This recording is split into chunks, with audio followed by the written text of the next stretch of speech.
Thank you. Thank you so much for watching. Thank you. Have you subscribed? Yes, you. Have you subscribed? You. Yeah, before you go, click. It's free. Click. Just that's it. Have you subscribed? You are laughing. Have you subscribed? Have you subscribed? Thank you. Thank you. Thank you. Hey, madam, thank you so much. I can see you. I can see you. We have to get to 100,000 subscribers. This by the end of the year. How are we going to do that if you don't subscribe? Yes, you. Yes, you're about to click off. Why? Have you subscribed? It's free. If you don't, ask your son, ask your daughter how to. Just one click. Thank you. Thank you. I see you. Aha. Thank you very much. Thank you very much. I'll see you tomorrow. Thank you. Thank you so much for watching. Thank you. Have you subscribed? Yes, you. Have you subscribed? And tonight, this gentleman will be making his network television debut. This is his most recent album right here. It's called Spirit of Love. We're very pleased to welcome Majek Feshek.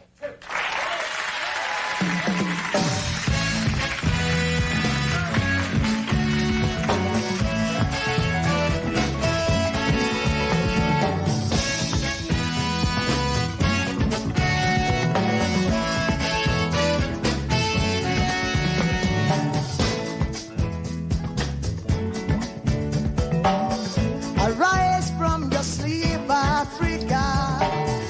Rise from your sleep, America. There's work to be done, Africa. There's work to be done, America.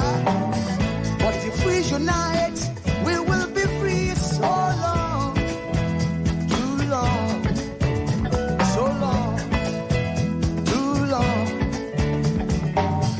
We've been sitting down for so long. We've been fooling around for too long. We've been sitting down for so long.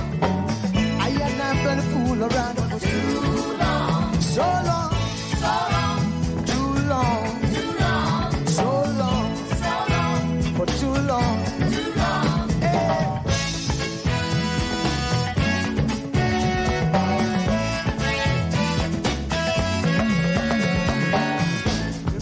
Remember, long time ago, when we used to live like prince and princess. Remember, the pyramid of Egypt, when we used to live like prince and princess. Remember, Marcus Garvey, who are the dream for New America. Oh, remember, Martin Luther King, the dream for New America. They say you are black, they say you are brown, they say you are black, they say you are brown. Only the angels of Jah is white now. Only the angels of God is white. So long, too long, so long, too long. We've been sitting down so long. We've been a fool around for too long.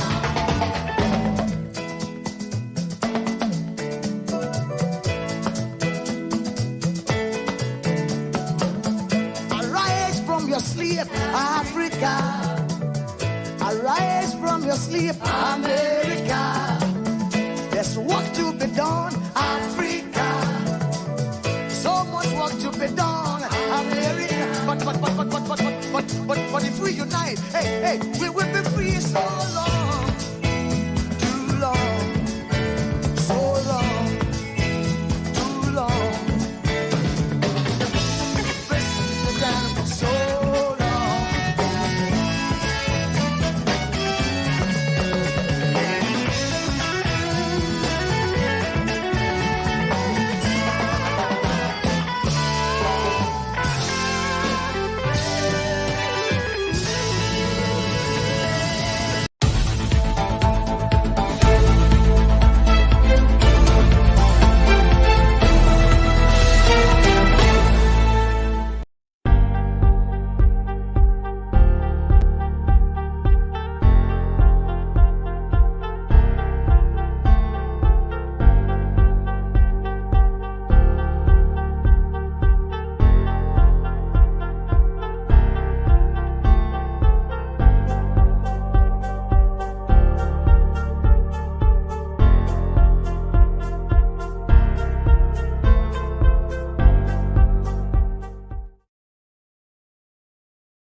Mike. Can you please confirm for me that you can hear me now, please? I will thank you for bringing that to my attention.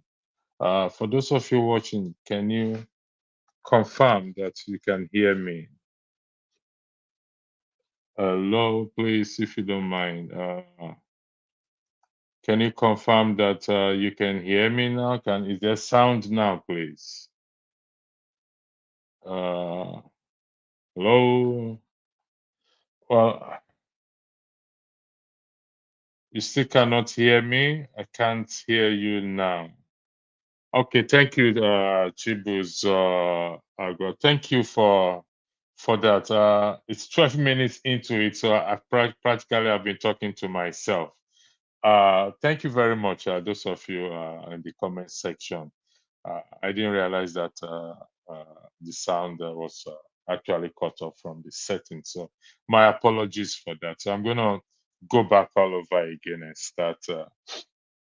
The topic is the statement based on the statement Aisha Yusuf made, which is Nigerians in diaspora are foolish for not sending money home, yet have zero political power or influence over the political spectrum in Nigeria. And that's the argument. We are looking at the claim that she made, and we'll try to avoid those.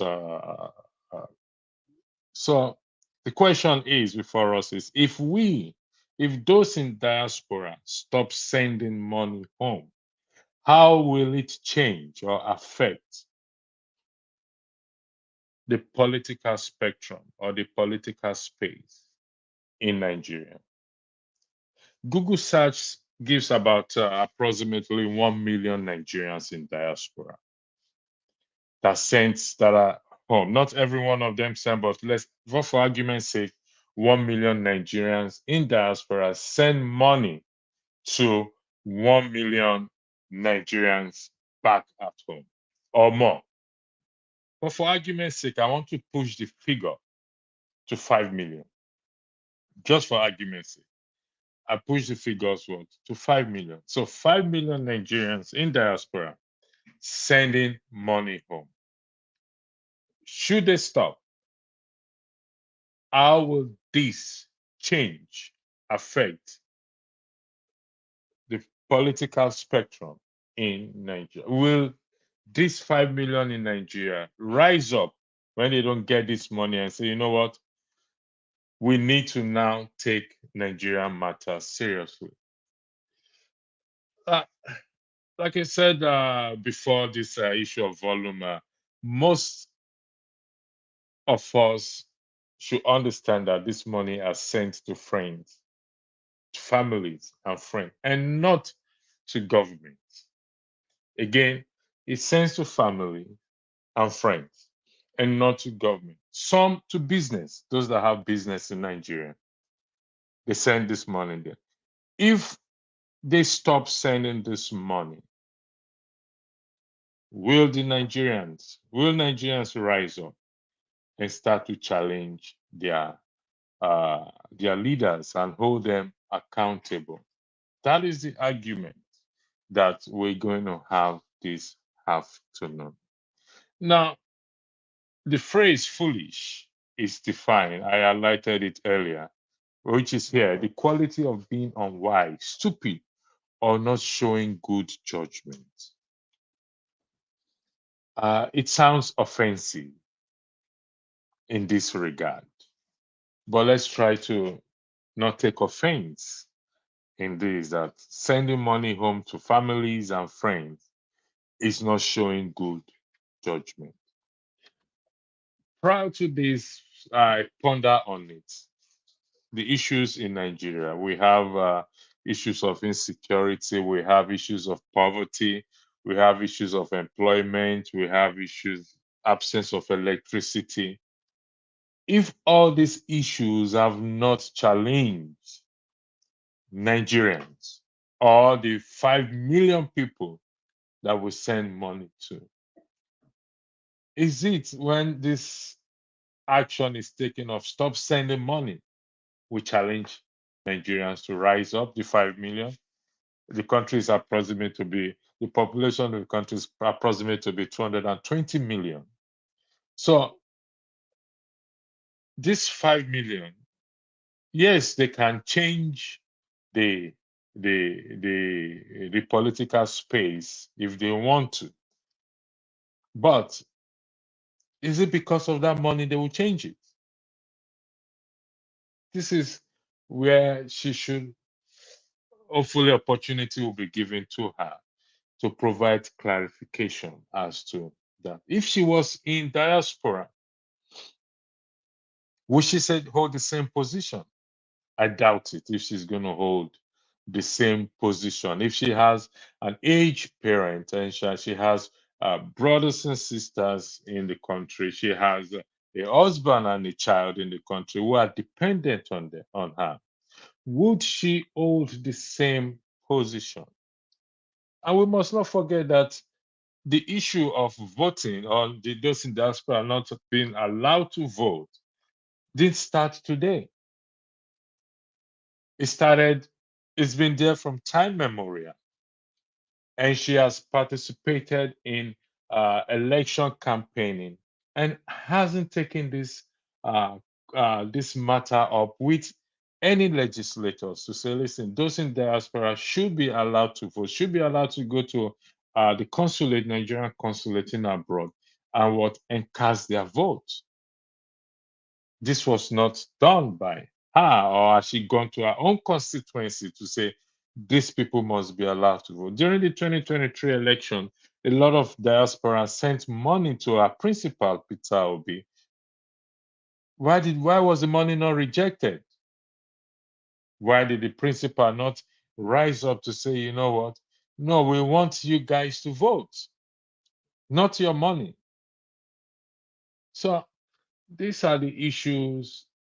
She's correct when she said we have influence. We have strong political power, though zero in Nigeria.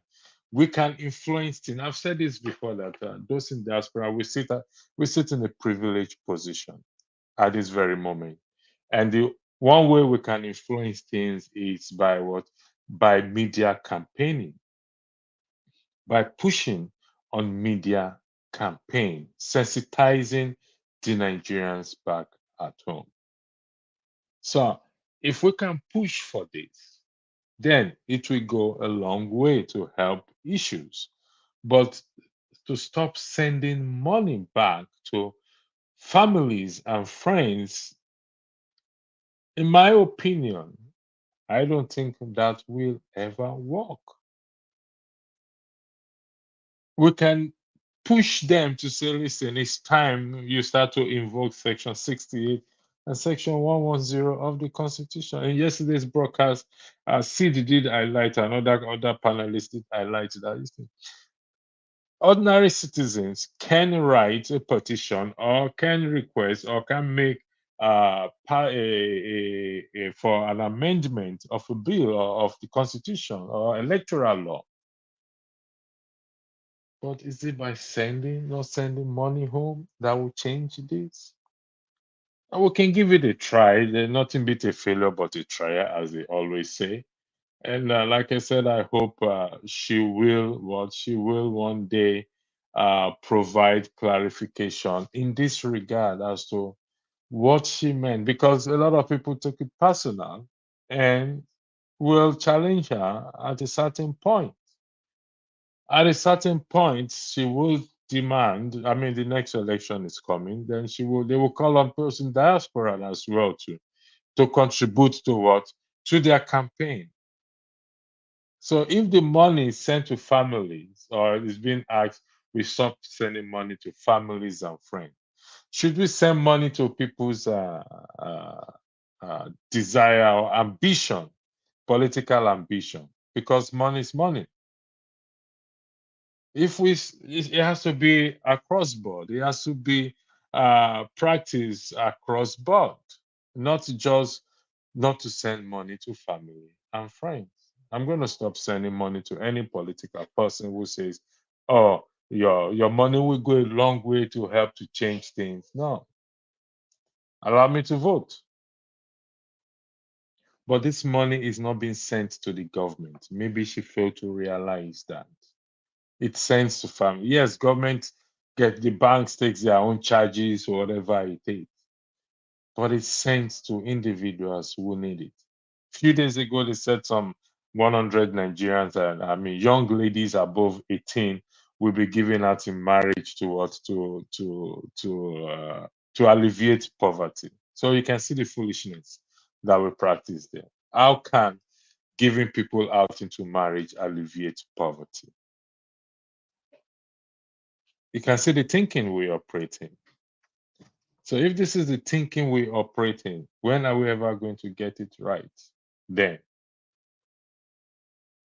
how would you do such a thing? How does that alleviate poverty when you give people out into marriage to rich men?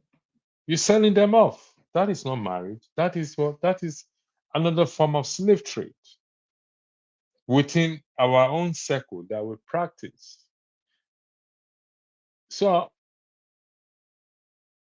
I am against that idea that we should stop sending money home to families and friends because they need it.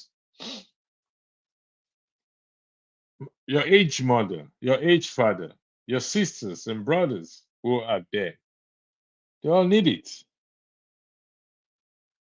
Those who have business all need it as well too. Those who have medical issues, you have to look at everything, not just one thing. The hospitals will not, most hospitals will not attend to you if you don't have the money. So if they call on you and say, oh, your father or your mother is being rushed to the hospital, what will you tell them? Go and meet Aisha Yusuf because she has said we should not send money home. She's over there, she's gonna come to our aid and send and address this issue. Are we going to look at just one thing and base our argument on that, our final decision on that? So we have to be careful. I keep saying this. One thing about YouTube is things are always on record. It will be played back 50 years to come from now, particularly when you want to vie for an office. You made this comment 50 years ago that those in diaspora are foolish. For what? For sending money home to families and what? And friends because they don't have political power in Nigeria. So, hallelujah. I don't, you said when someone wants to loot, they have to come up with ideology that may not make sense.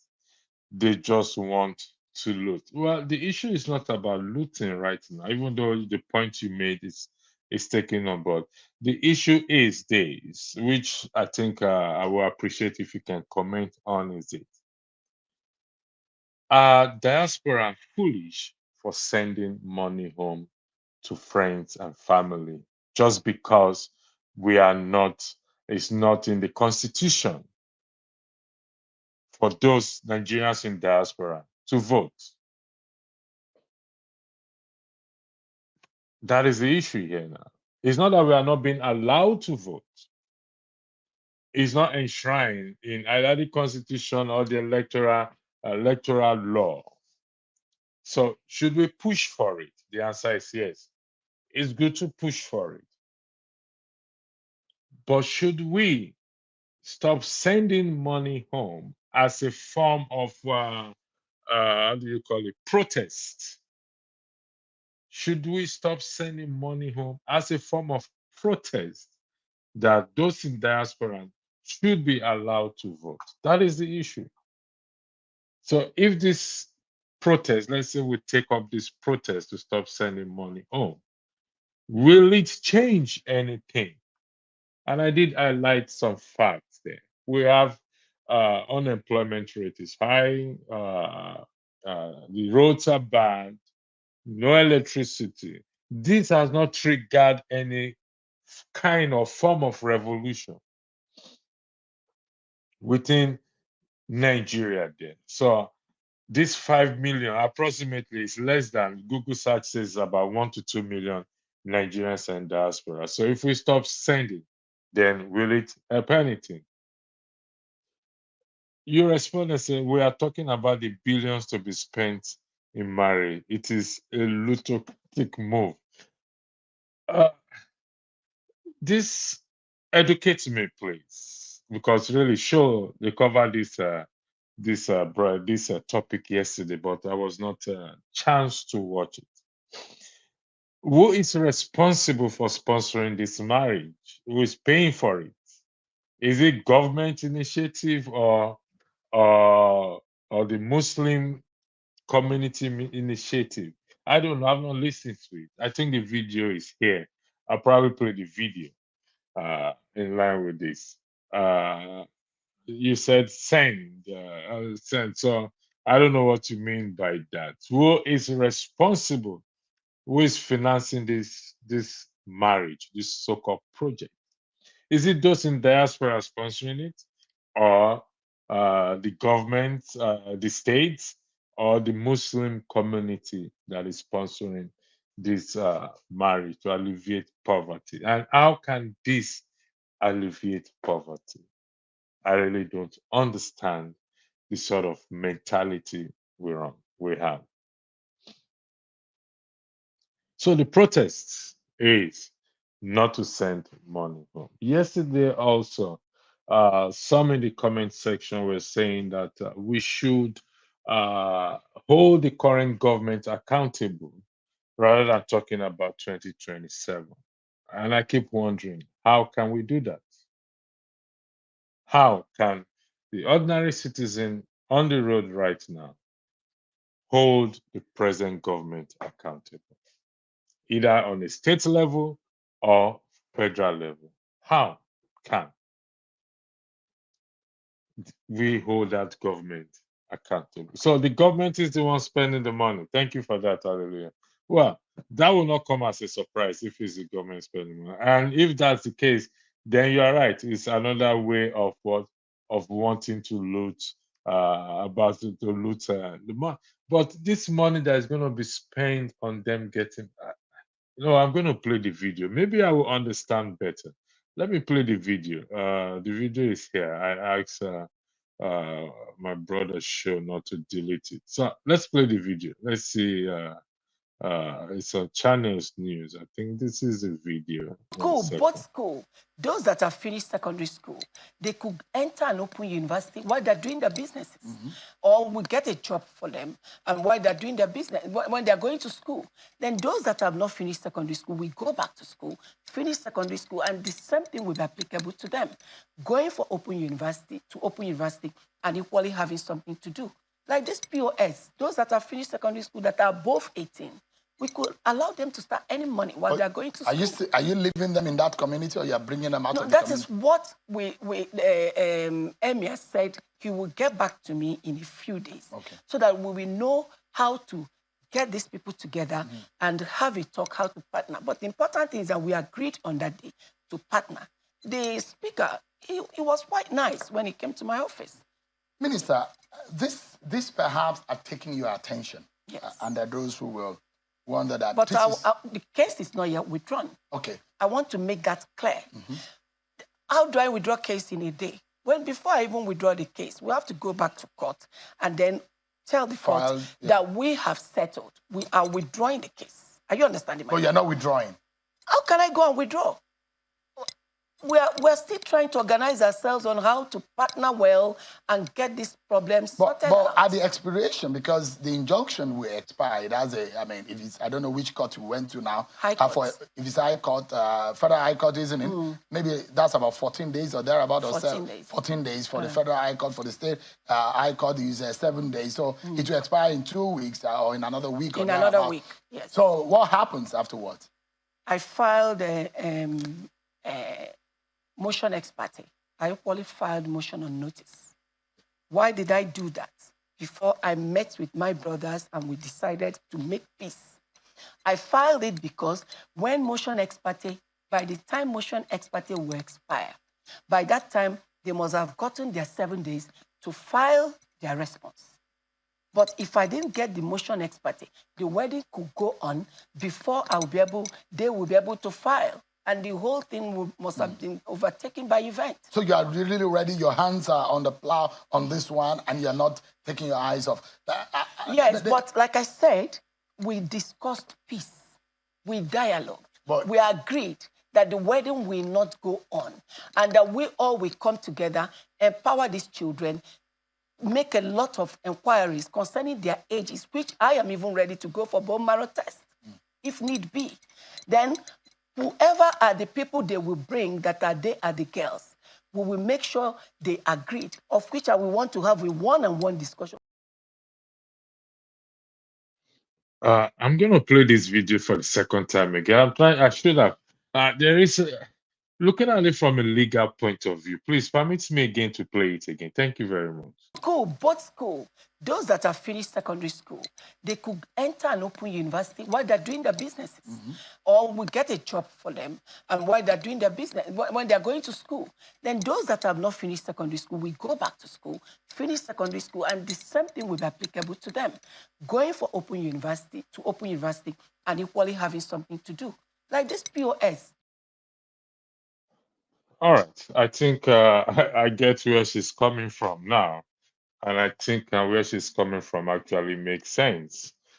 Because truly and truly, giving them out in marriage at an early point in life will not alleviate poverty. Rather, it will push them more into poverty. They need to be empowered to overcome this issue.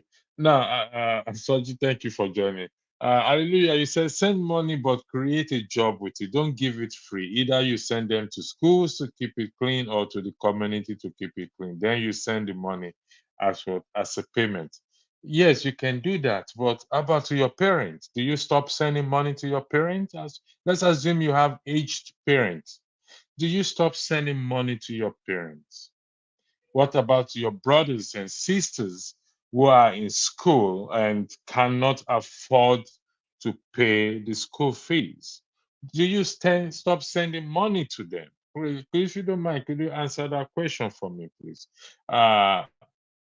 You said that is how you diverted your own money. So can we conclude that you don't have age parents, or you don't have anyone looking up to you or looking up to you for financial assistance back in Nigeria? Soji, you said what's going on here? What's going on here? The main topic is the Aisha statement that Nigerians should stop sending money home, or those in diaspora. Nigerians in diaspora should stop sending money home as a result of having a zero political power in Nigeria, even though the money sent home, it's powerful. The government, whatever profit they get from it, it helps them.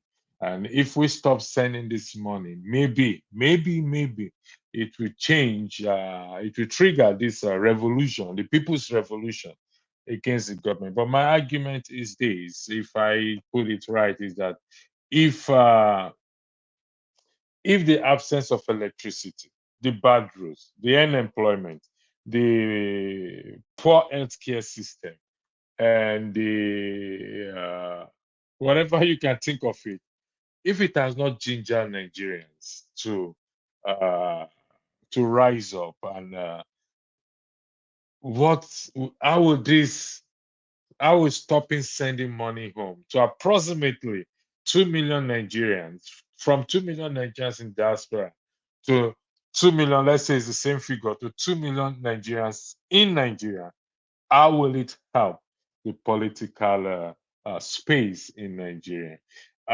You said, hallelujah, parents are automatic. Thank you for that. Yeah, parents are automatic. So, meaning that that argument that to stop sending money home, to you, it's a no. Could you confirm that? Hallelujah. Again, thank you for those of you that joined me. And my apologies for the voice, the volume at the earlier point. I didn't realize that you were not hearing me. Thanks for bringing it to my attention. So, the issue is, Soji, you said, what's your take on that issue? Will you stop sending money home because so that you can have that?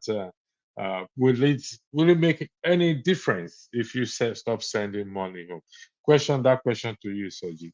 If you stop sending money home, will it make any difference in Nigeria?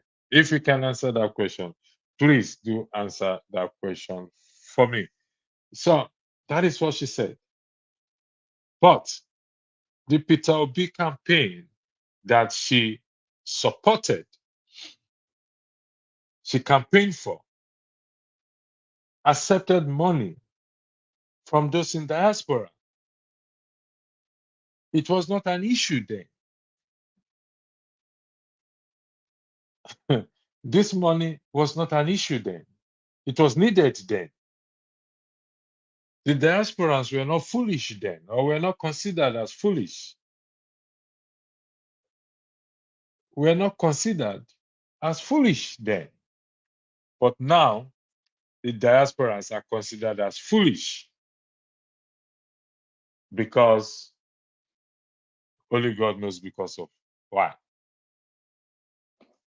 And trust me, I hope it doesn't come back to bite her. That is all my prayer for her. I hope it does not come back to what? To bite her. Because Peter Obi is going to campaign again. 2027 is around the corner. There's a coalition and alliance is going on. They will need the money from diaspora without a shadow of doubt. And let's see if she's going to ask the diasporans to contribute to what? To that campaign.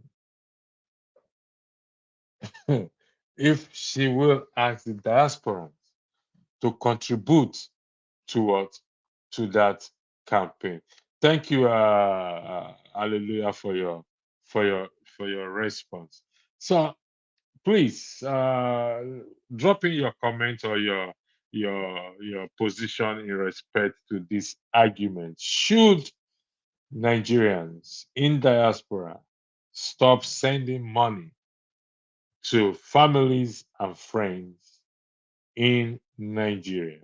Should they stop it? What happened to Section 68 and Section 110? Why can't they campaign on this? Why can't they push for this? I know we in diaspora can equally push for that. We need the people on ground to do that. But is it the money that will change? Though they say money has its own way of changing things. So maybe we never can tell. So we have to put it to the test. If all diasporans will agree for the remainder of the year, we stop sending money home to families and friends. We're going to run a poll on that. I'll run a poll on that next week on this same issue because it's a serious matter. We must not dismiss it. So we'll run a poll on it as to should Nigerians in diaspora stop sending money home to Nigeria by Aisha Yusufu. If it will help. If it will help, it's a good thing because it's all about solution. And we have to test every solution provided. We test our solution too. We test every solution. We test the solution of Section 68 and Section 110. That will be tested as well too. So all solutions must be tested. I use the word must be tested, whether we agree on it or not. We test it because we don't know which one is going to work. With the way things are, we don't know. Thank you, Soji. You said that we can't stop supporting our friends and family back, especially when it is needed. My issue yet again, the government who is not my partner. My issue is yet again the government who is not my partner and who have never. Okay, that's an incomplete statement, but we'll go with the first one. Partnered who have never partnered. The people now want somehow to eat out of the direct transaction between me and my family. Uh, Soji, you will agree with me that the government is not eating directly from it. It is everywhere in the world. When you make certain transactions, they charge you fee for it. Even in the UK that you have. Even in the UK that you have, when you make, I mean, the banks charge you for what? For maintenance fee. When you do a transaction, okay, they charge you. When you send money to any part of the world, whether to the United States or to the United Kingdom or to Canada, or you do a transaction, the banks charge you. It's a set rule everywhere in the world. Tell me which country, which country in the world does not charge its citizens for what? For transaction. They do. So that transaction will work. What they do with that transaction is another thing. It's another thing to be discussed. What they do with it, but these charges always takes place. It doesn't matter. So every country benefits from it. Every government benefits from it. So Nigeria is not an exception. This is what one thing I don't want us to think is this. I think we want to be treated differently. We want things to work differently with us. No, it ain't gonna happen like that. Government is not run like that. Government is run even by the levies that comes in, the tax and everything, the duties. That is how government runs the country. Any country that you see that is actually working, the government takes the duties and the tax and they put it back into the system. Now, some don't put it back into the system like Nigeria is. And that is why we experience what we're experiencing. So it's a common thing. And we must not live in denial of this. Now, that would not be fair to live in denial of this. The government don't do what they have to do in respect to what? In respect to the money they get. So next week, God willing, I will run a what? We will run a poll on this. Who is this? 2Y. Okay. My bank in the UK doesn't charge me for local transaction unless in cases over withdrawal, loans, savings tax, but main deposit and withdrawal attract no charges. 2Y, okay. They may not spell it out in respect to withdrawal, deposit and withdrawal. But could you confirm or deny that your bank charges you maintenance fee, account maintenance fee? Could you confirm that, please, if you don't mind? Could you also confirm or deny that some ATM machines charges you when you withdraw money? Could you please confirm or deny that? It's okay. The typo is necessary. We all make typographic error, but apologies. That's not. Don't worry about that. The best of us make typo error. I need you to confirm, please. In the UK that you said you are, do your bank charge you maintenance, account maintenance fee? Say yes or no. Answer, please. If you can, please. It's a yes or no answer. You say your bank don't charge you account maintenance. Some ATMs do charge fees. You don't mind me asking which bank is that? Please. Which bank in the UK don't charge you maintenance, account maintenance fee? You said they charge for what? For unless in case of over withdrawal, loans, saving tax, etc. But main deposit, which bank is that, please? Halifax. Okay. I am going to find out if Halifax doesn't charge maintenance fee. Because from the best of my knowledge, most banks, if not all, charges maintenance, account maintenance fee. And this includes anything and everything that has to do with your account. If the bank don't charge you account maintenance fee, how does it work then? How do they maintain this thing? It's the same in US. Transaction is levy free, but you pay the bank if you withdraw from a different bank. So that is the fee being charged. You pay the bank if you withdraw from what? From a different bank. So that is what? That is the fee they're charging. We just want the such as say we just want the so-called government to be seen to do the right thing. Nigeria say why is presently the wrong thing in completion. So yeah, I can agree on that, that everybody wants the government to do the right thing. But what I'm trying to say is that the issue of remittance back home and the bank charges, it's a normal thing. We should not condemn it. If you use whatever, it depends on what app you are using to send money home. Those who operate that app or whatever it is, they charge you either 1 cent or €1, $1, £1 as what? As a fee to send this thing. And they also remit to the bank as well. The government also charges the banks as well too. So this is normal. He said banks and government are two different entities. In what context are you making this argument, please? Is it in the argument of charging or not?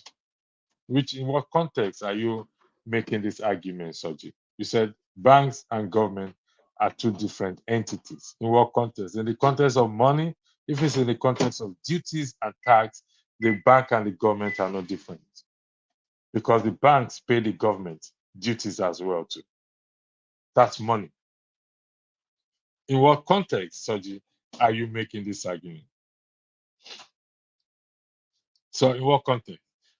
Some banks are free, according to some banks, accounts are free, whereas some charge for better services. So, what are you suggesting, that the ones that are free don't provide better services? Well, you see the difference, that the ones that don't charge don't provide better services. I don't know what services you are referring to there in that regard. Is it that you don't get your money when you put it there? Yes, that is how government is run. You are right. Well, thank you very much for that. Soji, do you agree with Alleluia's this that it's all about money? The banks are ripping off the people. They are as criminal as the government. In the context of Nigeria, yes, the banks are ripping off people. Even the controversial levy, cyber levy that they want to charge, it's going to come. But if you know what the banks, Nigerian banks, charge its customers, you will certainly say this cyber levy is not worth it at all. At all, at all. Yeah, duties and taxes. Yes, they pay duties and taxes. The banks pay. I think every year, if I am correct, there is a government levy on your credit card and debit card. If I am correct, I'm not 100% sure of the debit card, but there is a levy, a government levy on credit cards every year. A once-off you pay, it goes out from your account. It's just taken. You don't have a choice in that. You don't have a choice in that. They take it. So according to from my quick Google search, could be higher overdraft. Google search on what? On the taxes and this. Yeah, I mean they charge you on overdraft. Not all banks charge, but most banks. Initially, overdraft was free, but now you pay. If you use it, you pay. You pay. That is just a fact. Once you use it, they start to charge you. You get a text message. Your overdraft now is this, that. We will start to charge you, etc. When if you don't quickly pay it up. So it's a normal thing. But what we're arguing here is for the money they collected to be used properly, to be used put back into the system, into what? Into education, healthcare, transportation, good roads, electricity, providing all these things. That is the purpose of paying people their pension. It's very, very important. Paying people their pension, it's very, very, very, very important. In the service they provided, you said in the service they provide and charge you and tax. So these things are normal. All I'm saying is Nigeria is not an exception. So if that country is going to develop genuinely, these charges will be there. And we must be ready to pay it. What we are asking for, wishing for, praying for, hoping for is that when they pay it, when they receive it, they will use it properly. They will use it and not use it on themselves. They will use it and what? And not use it on themselves, not steal it, not loot it. And it is very sad when you see such things happening. But so no matter what we say or we do, please, we must not think that Nigeria is an exceptional country. No. Those who have made their system work apply these rules. Those who made their system work, the countries that have made their system work, apply these rules. And if we don't apply it, we ain't going to get there. Though we know the absence of transparency, accountability, fairness is there. Let's acknowledge that. We must not live in denial of that. And that is what is wrong with the country today. So, in respect to the main topic, Nigerians, please don't stop sending money homes to families and friends. Don't do that. Please don't do that. This is an admonition from me. Please. EFCC says the banking sector is responsible for 70% of financial crimes in Nigeria. Well, that doesn't surprise anyone. So, if the EFCC, if this is Wale Fatumbi, if this allegation is true, remember, if this allegation that the banking sector is responsible for 70% of financial crimes in Nigeria, they need to shed more light on it as to how. Is it that money laundering takes place there and they don't report it? Or is it that the case that it is the banks that takes people's money without their consent? So financial crime is a broad statement. So we need to narrow it down to what they do, what are the banks doing? Because you and I can be involved in financial crimes without working for the bank.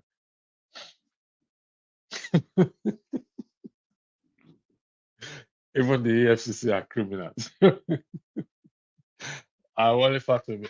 I I hope you have. I hope you don't let EFCC come and pick you, please. Uh, and don't let them come and pick. You see, the issue I keep asking is all the money that EFCC have collected or have recovered so far. What have they done with it? That is, I don't. Can they give account of the money they've recovered, the looted money they've recovered? Where is it? Who was it given to? Which system? Was it transferred to central bank or where are the money? This is what the citizens should ask Nigerians or Nigerian citizens should ask EFCC. You've recovered so much money from individuals and entities, but yet, where are the money? Where are the money? These are the questions we should be asking ourselves. Well, if Nigerians generally we don't like asking questions, or some of us get offended if someone asks us questions, even questions that are not personal. Fine, you can be offended if you ask me some personal questions, personal about my life. I can take offense. But when it comes to public issues, public matters, things that concerns the public, some of us still find it offensive when these questions are asked, or some in government find it offensive when these questions are asked. Well, this question, subject that you are asking, how many people in the current working environment in Nigeria actually pay taxes? I stand to be corrected, please.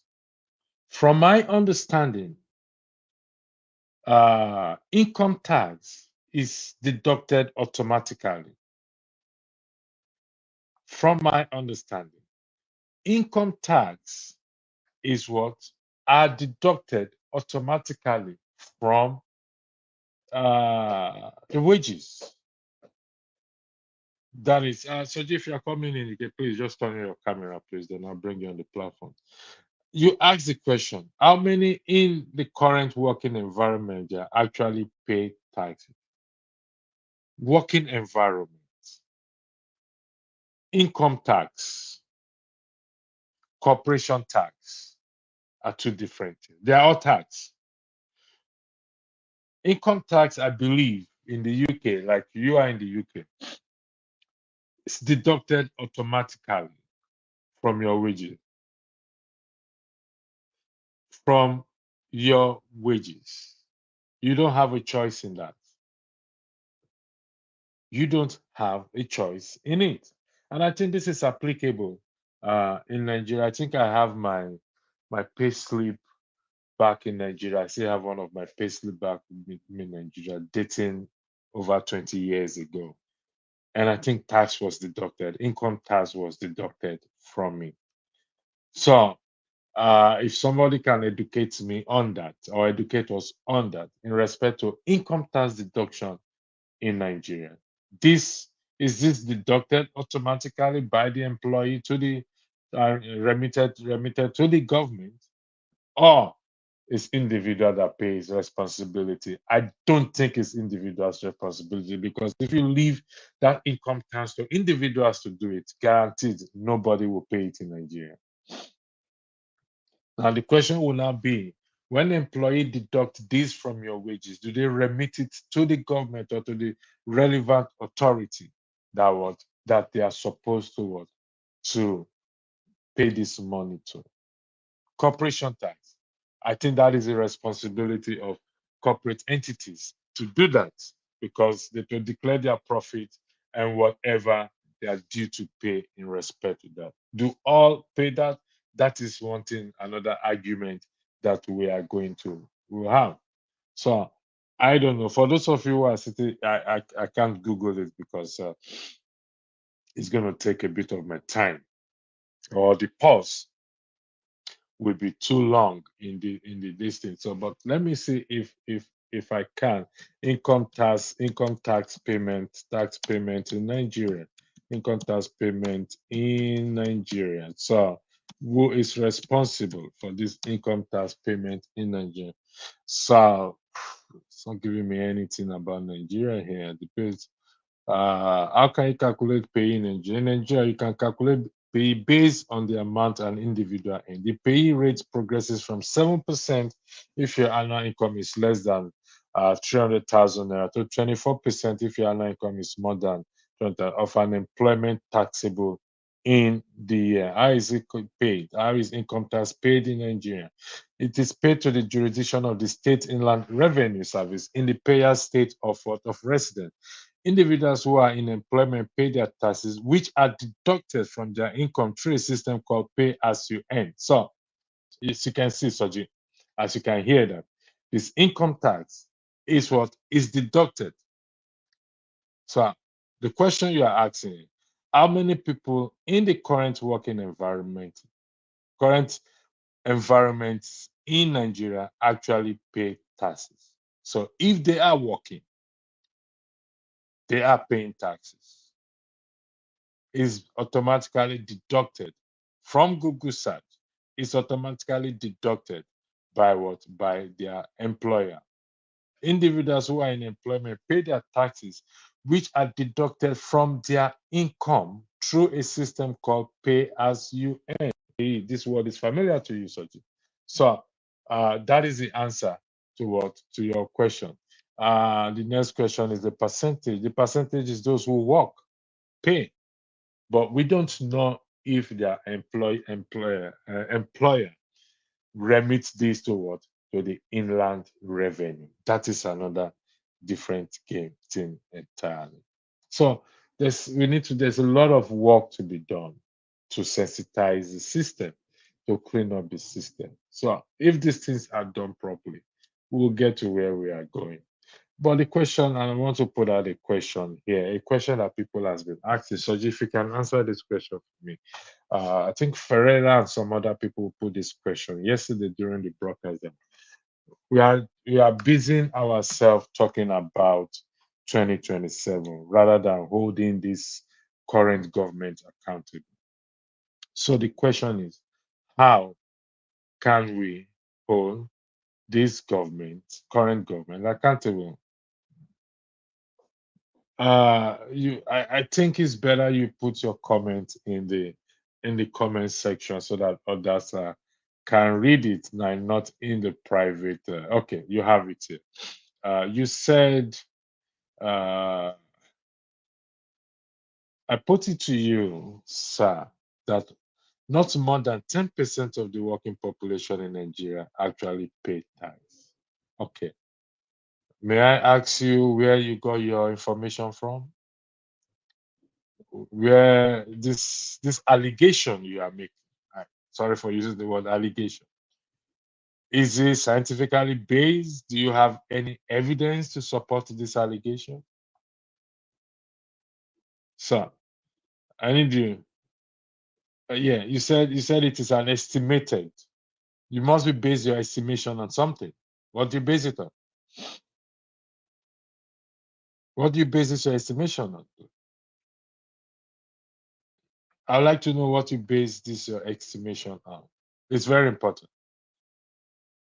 Okay, because you are putting it to me and to my viewers, so I beg your pardon, to the viewers, that not more than 10% of the working population in Nigeria actually pay tax.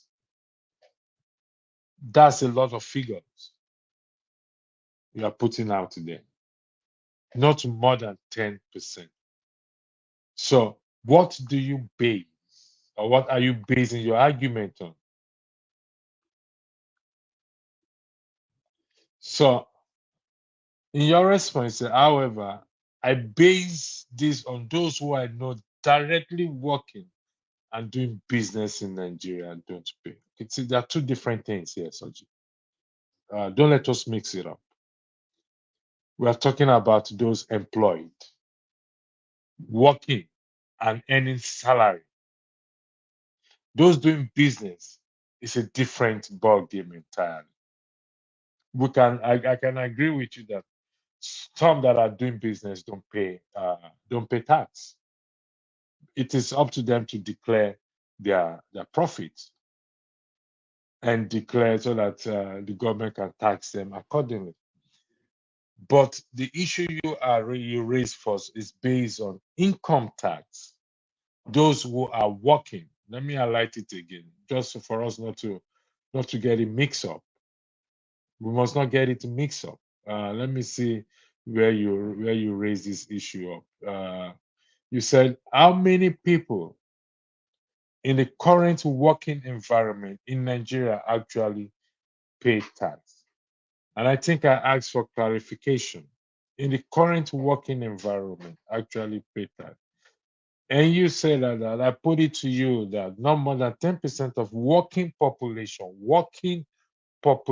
in Nigeria actually pay tax. This population you are referring to are those who earn salary, who are paid salary. If that is the case, who are paid salary, you said tax, no, tax, not tax. Of course, tax is tax. But we need to differentiate it. If tax is tax, then it should have one name, Soji. We should not have it, everything should be income tax. We should not have income tax, corporation tax, whatever tax you want to put it. They all have names, even though tax is tax. But the argument here is, are you claiming that those who are working don't pay tax? Well, 5th April 20th, the Christian Aid UK Nigerian program has said that less than 30% of taxable citizens in the country pay tax. This was reported by the Punch newspaper in April 2024. The Christian Aid UK Nigerian program has said less than 30% of taxable citizens in the country pay tax. The question now is, if less than 30% of taxable citizens in the country pay tax, what happened to the system? What I don't want us to do is to get this. You see, we need to stay in one place. If we mix it up, we're not going to get it right. We have to differentiate income tax from corporation tax. Income tax is where tax is automatically deducted from what? From your salary. Now, if there's a failure somewhere, is it the employer or the employee? This is where I think we are mixing it up here. The focus is what? Is income tax, which by definition, or I'm defining that, someone who works and gets paid salary. For example, I'm working, this is my work now. I'm a broadcaster now. I'm working for Dr. Damages, hypothetically. He's paying me $50 for every broadcast I do on record. So I do 4 broadcasts in a month, which is what? Which is $200. Whose responsibility is to do that deduction? Me or Dr. Damages? So now you are talking. It's the system. So, so the system is responsible for that. Employers are responsible to make this deduction and what transfer it to the relevant authority, not the employee that will do that. Let's get these facts correct so that we don't confuse those who come. Is this true confession? And it's a confession of what? True, okay. Is this true confession? Confession of what? What have you confessed, or what has Soji confessed? Point it out to it. I've not made any confession here. What am I going? In Germany, the taxes, like you said, Pastor, are automatically deducted from. It's the same thing in the UK. It's the same thing in Ireland. It's the same thing, I believe, in the US. I don't know about that in the US. These things are automatically deducted. You don't have a say in it. You don't have a say. The more you earn, the more you pay. At certain points, if you go over your normal distance, you pay 40%.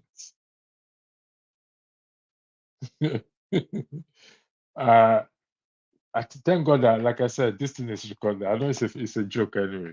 I said hypothetically, okay, assuming he's paying me $50 a week, $200 a month, and I do $50 for every broadcast, and I do 4 broadcasts in a month. So who deducts that tax on it? So if the tax $50, it has to be 10% or 2% for $50. Who deducts it? This is responsibility, not my responsibility. You can't pay me except there is a rule that says that the employee is responsible to what? To make this payment. Then it's a different thing. But they will never do that because they know most employees will not do that.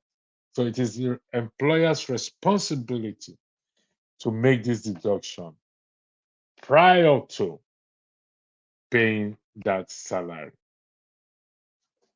Prior to. So Judah and William say in Italy it's the same. So in most countries it's the same all over the world.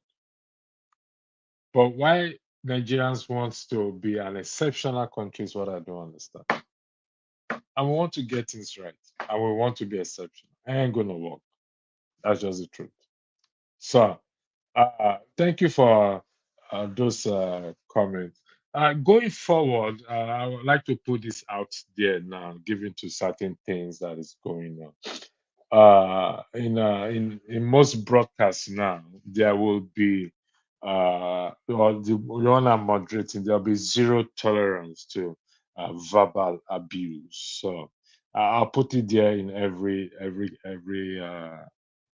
broadcast I personally do, because it's becoming an issue where particular, even not just on the comment section, even those that will come on the platform. It doesn't matter who you are, what you are. There will be a zero tolerance to verbal abuse. Zero, zero tolerance to verbal abuse. It's becoming an issue, and we need to work on it. So any broadcast I am moderating on, there will be what I call a zero tolerance to verbal abuse. Either you're on the panel or in the comment section. We can make our argument without abusing one another. We focus on the argument and not the person. So I'd like to thank those of you who have joined this broadcast and provide this factual information. This is what we call every day is a school day here. Going forward, also every day on any broadcast I am moderating, it's a school day. We come here to learn with the hope that whatever knowledge we gain, we will apply it to ourselves within our society. The goal is to get Nigeria working. How can we? Soji, revolution. Dan. The goal Dan, is to get Nigeria working. How can we? So you have to mute. Okay. Dan, how are you? I'm fine. I'm fine. Electricity. I'm always very impressed to join you anytime because you are like a very serious, straight to the point guy. You know. How are you today? I'm fine. I'm fine. I'm fine. Okay. The issue. I mean, we've been talking about a lot of issues there, but I don't know if you've been following. Yes, I've But been following. okay. The issue is the main topic is the issue, the comment or the argument of Aisha Yusufu that Yes. you should stop sending money home. What's your take on that? You know, Aisha Yusuf, I'm her fan. You know, to be honest with you, but she has made some comments also. The only thing I have against that, my sister, I don't have it against her, you know. But the only place she did something that sometimes I used to be angry with her and some other people was giving us Buhari because they don't like Jonathan. That's the only place. But what she said about Nigerians in diaspora, though she went to an extreme by calling us foolish, but no problem. I accept her view because she's also somebody like that. She will say it how it is. So I really understand her. I said it one time that if not only me, so many people in this our show has said it, that the only way the Nigerians living in Nigerians can react is when we stop sending money. Because most of them now they are relaxed. Oh, my brother go send monthly pay. They don't even hustle again. Talk less of say they go say make them protest for anything. Because money will come. You understand? So if she said that, if she makes that statement, she's right. She's right Okay. because Let me ask you this. Let me ask you this. The percentage, the Google percentage of Nigerians in diaspora is approximately 2 million. Okay. And these 2 million, let's also argue that these 2 million are the same amount that receive the money in Nigeria. So if we stop sending this money, thanks for joining, Mr. Warren. If we stop sending this money, do you think this will trigger anything? They will now rise up and start to hold the government accountable. Don't forget, we have the issue of electricity. We have the issue of bad healthcare. We have the issue of bad roads. We have all these serious issue affecting almost 220 million Nigerians. And you think these 5 million, these 2 million, if we stop sending money, are capable of turning the ship around in Nigeria? Let me shock you with one small thing before I answer that question. Let me just shock you. Do you know that there are some, not because of anything, no, I'm just saying something that is known. Do you know that there are some churches now, they ask people that they used to make a collection for people who have people abroad.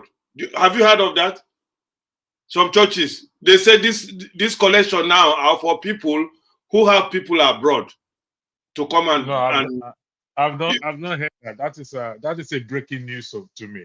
Okay, but I'm telling you, you can check it properly. Nothing is impossible in Nigeria. I'm okay, not disagreeing with you. Why I started there is to you to know that those remittances that come from abroad, a lot of people touch it. Not even the family, even there are some families now, if they know that you have a brother abroad and all of you in Nigeria are in the same level, suffering or whatever, they always come to you because they know the time you will go for that, maybe buy one bag of rice. They will know that it be like say their brother don't throw something. They will come the next day, nah, I beg, give us something. So that money goes beyond the people it goes to directly. So that 2 million you are saying, just put it in just calculate it. How much you go send to family now? You get some kind of money, fear no go let you send them to Nigeria now. Because they will lambast you. Waiting be this, waiting you go buy. You know they hear waiting they happen for Nigeria. So if you not send anything at all, you'll be talking about $100 and above. So when you collect that $100 above, that is, I'm saying the minimum, $100 above where you go to send every month or weekly self in some cases. When you calculate that money, you will find out that money goes beyond the person directly. The person selling, the neighborhood who is selling something, they will get from inside. So just imagine if they stop it. If the 2 million people say, okay, we want reform in Nigeria, we want to change Nigeria. And don't forget, many great countries, when they changed was when the diasporans changed something. That was what changed the thing in their country to improve. So don't underestimate it. If those people in the diaspora stop sending money for just 2 months, Nigeria government will drop. Mr. Wale, do you agree with that argument, please? Thanks for joining us because this is a very it's a pleasure. Electricity, first and foremost, before I go to that topic, we have something open between ourselves that we have not addressed for months. I have to apologize from my side because of the intensity of work that Egbon can even attest to it because of my work. But I want us to address to it because I really do have a solution to that issue of electricity point. So I lost your phone number because my cell phone got bad and I lost all numbers. So I've been depending on people messaging me so I can get back my old contact. That's the reason why you have not heard from me. I think I have your number. Okay. I think I still have your number on my contact. So I'll rather text you. I can put it in the private chat. Now to the issue, I have the same mind with revolution now. In fact, it probably was one of the reasons why I came in because I'm the one, as you know, that have been saying that the only way out for us in Nigeria is a revolution of the people. Now, talking on the topic about the diaspora, I have two different mindsets. Now, if we say we should hold back the help that we are giving, and it's not like we are all living as kings here. We are going through as the same thing is with you and the same with everybody, except for if we have millionaires amongst the diaspora, we are really, going to we have families. Let me put it this way: we have families to fend for.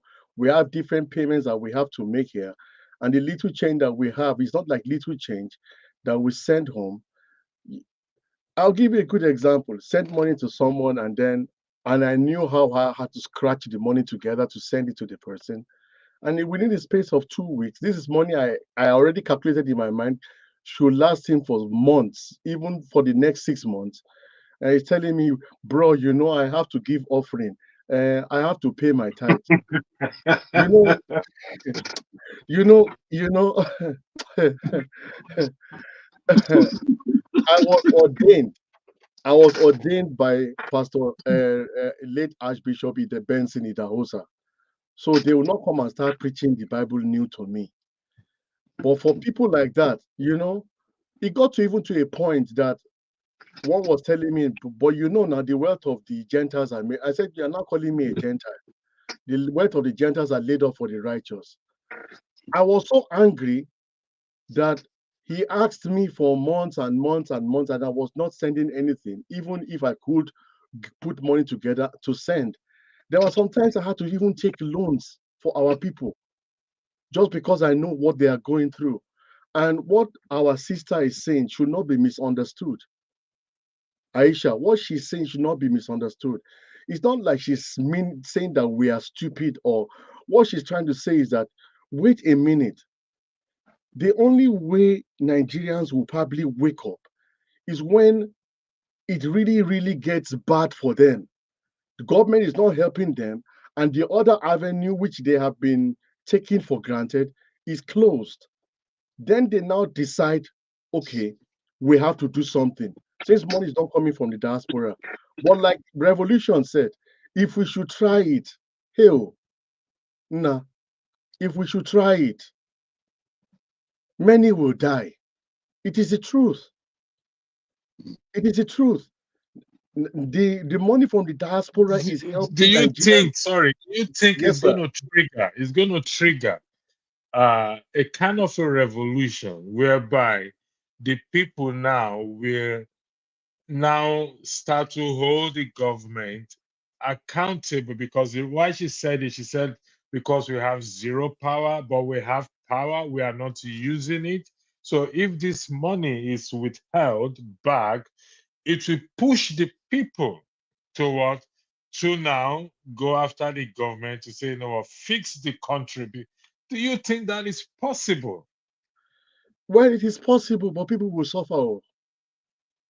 Okay. People will suffer. The innocent will suffer. And we're talking among these people are children who do not have. We're talking about too many children involved in this case. In this case, aged parents as well too. Yes. Are you talking about aged parents The who also elderly. require medical attention? Let me give you a good example. I lost my uncle now. He's going to the 5th week or 6th week. And he was the only survivor of my dad's family, the only brother of my dad who passed in 2021. And it was the stress in Nigeria that killed him. It was the stress in Nigeria that killed him because his children, my cousins, were not doing anything with their lives, and they were just leaking and leaking and leaking the man. And the little money that we are sending, at least from the side of my cousin to him, they were being depleted. I do agree, it might just be the only way out. Because Aisha mentioned something. We are sending money endlessly, and the politicians in Nigeria are saying that we should keep our mouth shut. We don't have a right to vote. We're not voting. We don't have any voting power. It's not like the votes they've ever counted one vote in the diaspora. Even though in America, the Americans in diaspora are voting in the American political system, but we are not even doing so because they know that the diaspora are for. Let me give you a good example. Peter Obi would have won most of the votes in the diaspora. And the fact that they knew that they would never allow such a thing to happen because they will not be able to rig the votes like they will rig the votes at home. Let So me the do a diaspora have pushback on that, Mr. Wale. sorry, I Peter will B drop. is a one-off case. This issue of diaspora not being able to vote did not start in respect to the 2023 election. So I don't think agree we with should you. make it a Peter B case. It's been there from time Yes, I memorial. agree, but the diaspora had never been so vocal Okay. as it has I been just want us to have that in the record last clear. election. In the last election, the diaspora had never been so vocal about a change must be, because it's affecting all of us. It does not matter in what state we are living abroad, it is affecting all of us emotionally. Look at the kind of emotions we bring into the studio when we talk To to this you, platform. brother. Yeah, I get it. You know? Now, I'll come back to you, Mr. Wale. Okay, sir. I'll come back to you because there's some Boy, Soji, it's your turn, Augustine, welcome. Soji, so there's no electricity. I mean, how do I call it? Epileptic electricity. Bad roads. There was As supposed I'm to be seeing you clearly, there must be electricity now. bad health system. No employment. This and that. These things have not pushed Nigerians to go out and challenge or push revolution in the country. Why do you think when we stop sending money, the money is not sent to the government, like what Dan actually said? Even though it's sent to individual, it trickles down because they use it to buy something, and it's shared one way or the other. The prosperity is extended to other people. Why do you think this is going to make the difference? Good afternoon to all. And I would like to join Dan in agreement that you have a particular style about your shows that taking the digestion of the polity. How are we digesting this information? Let's analyze it. I appreciate it a lot. I will begin by saying, you see, my brother, I don't believe Nigeria has ever had a government. I don't believe that Nigeria has ever had a true leader that has specified how leadership and the followership join to make Nigeria work. So by the time we speak about taxes, by the time we are in a position where our diaspora is sending the remits that are coming from across the world into Nigeria are more than anywhere else in the world. It's a phenomenon. We need to take understanding of these things. I used to work, it was my own company, UK Blacklinks. It was a Black Business Directory. And I came in contact with an individual by the name of Henk Elzinga, who was the head of Western Union Europe. And when I did the deal with him, he brought me into his office and showed me the transactions that were going in from Europe into different parts of the world. So he showed me America, he showed in remission and Western Union what's happening. He showed me Asia, different countries in the world, what's happening. And then he showed me Africa. If you see the traffic, the lights, deals just entering, this is what is keeping that country alive. We in the outside, sweating blood and tears, working harder than the next man to maintain ourselves in this country and to maintain villages, not individuals or villages back home. Now, the government has seen this themselves of late, because what I'm talking about was in the mid-90s when I was working with Western Union. So today we have somebody like Buhari popping up and saying, we want to chop out of this money of the North. When the North are in the diaspora, it's the people in the South that are in the diaspora. And the North, after eating our oil, after eating our blood, sweat, and tears, they want to eat from the diaspora of which they are not a part. My brother, I think sometimes when we look at data and we look at the information of the data and we don't know how to extrapolate the truth from the data that we are seeing, we're just fooling ourselves. We're pretending that we know what we're doing. We have no idea what we're doing, I'm afraid. We are living in a continual stupor. We're just existing in order to maintain the status quo. I don't know how this comes across for you as an individual, but for me, my brother, I'm not a party to it. I'm trying to do what I can do for myself, for my family, for my nation.